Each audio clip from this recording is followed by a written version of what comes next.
tere! Mina olen jutuvestja Poliina ja meie vaimse tervise vitamiinikuuri teine nädal saab just läbi. Ja selle teemaks oli uni, tervislik uni, hea uni, iluuni. Eks muinasjuttudes on väga palju lugusid unest ja unenägudest.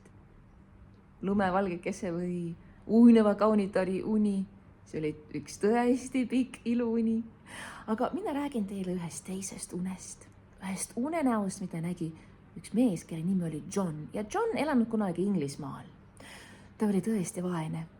Kogu tema vara oligi üks väike maja, mille katuse sees oli nii palju auke, et pääsukesed elasid katuse all majas toas.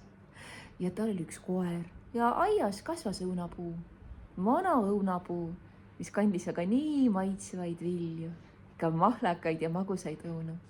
Ja ükskord siis, kui John magas, siis nägi ta väga imelikku und. Ta kuulis, et keegi ütles talle, mine Londoni sillale. Ja John ärkas üles, vaatas ringi, et kes see võiks olla. Siis küsis isegi koera käest, kuule, kas sina rääkisid? Koer magas aga edasi ja John mõtles nii. Mõnikord võib unenägusid uskuda, aga üldjuhul ei tasu. Ja ta magas edasi. Siis kuuleb jälle, et keegi kutsub teda unes. Mine Londoni sillale. Ja John ärkas üles, vaatas ringi, ei olnud kedagi. Ja siis küsis pääsukeste käest, kuulge, kas te ütlesite? Ja pääsukesed muudki aga magasid edasi.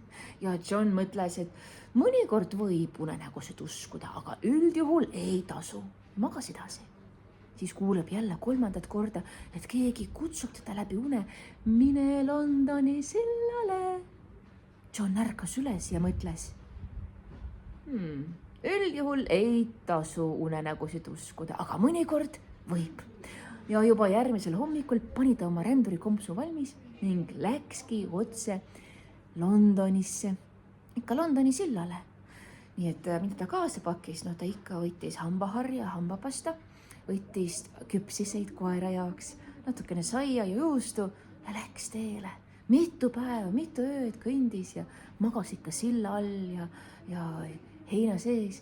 Ja siis jõudiski Londonisse, oi kui uhke, ilus linn see oli. Kõik majad olid nii kõrged ja siis läks otse Londoni sillale. Ja vanal ajal oli see üks turusild, seal müündi asju ja inimesed ostsid asju. Ja nii seisis seal John otse keset silda. Seisis ja ootas ja terve päev ootas ja tema ustav koer oli ka seal kohe tema juures. Ja nii nad ootasid ja siis aga hakkas päike loojuma. Taevas muutus alguses ikka tumesiniseks, siis roosaks, siis kuldseks, siis purpunaseks ja tuli öö. Ja kaupmehed hakkasid oma kraami kokku pakkima. Ja John mõtles aga vaikselt, et mõnikord võib unenägusid uskuda, aga üldjuhul ei tasu. Siis aga tuli üks kaupmees tema juurde ja see kaupmees ütles talle, kuule mees, mina märkasin sind, ma märkasin, et sa teed siin midagi. Mis sa teed siin? Kas sa ootad kedagi, jah? Räägi, mis sa teed siin? Terve päev seisad siin keset silda. Mis sa teed siin? No ja John, kui ta oligi aus mees, aus ja siiras ja heatahtlik mees, siis ta rääkis kõik. Rääkis oma unenäost ja sellest häälest. Oi, kuidas see kaupmees naeris. Oi, kuidas ta naeris ja naeris.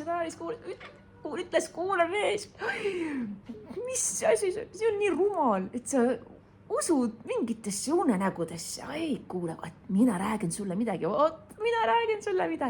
Tead, seal öösel nägin ma unes, et kuskil kaugel, umbes 3 päeva teed, siit Londonist on üks väike maja. Selle maja katus on nii vana, et pääsukesed elavad. Selle maja sees toas katuse all, jah.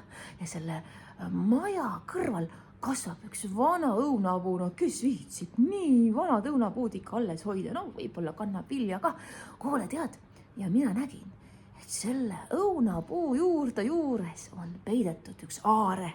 Ja kas sina nüüd siis mõtled, et mina, austatud Londoni kaupmees, lähen mingit vana maja üles otsima, et vaadata, kas seal on ka päriselt see aare peidetud. Ei, mina ei usu neid unenägusid. Ja kaupmees läks ära. John aga jooksis tagasi koju ja tema ustav koer Cherry temaga kaasa. Ja nii nad jooksid, mõnikord magasid ka silla all ja kõik küpsiseid koera jaoks said juba ka otsa ja John kaotas kuhugi oma hambaharja ka.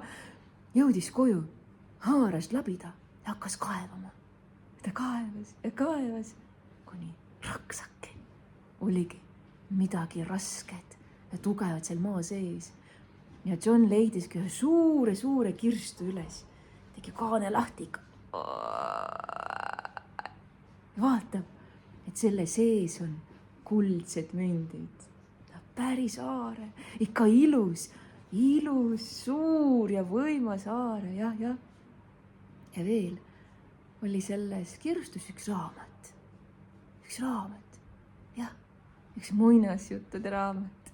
Ja kas see lugu on pärit sellest samast raamatust, mille said pärast Johni lapsed, et pärast tema lapselapsed ja nii jõudis ka see raamat minu juurde ja räägitakse, et selle sama maja, kus mina nüüd teile muinasjuttu räägin, et selle lasi John ikka endale ehitada.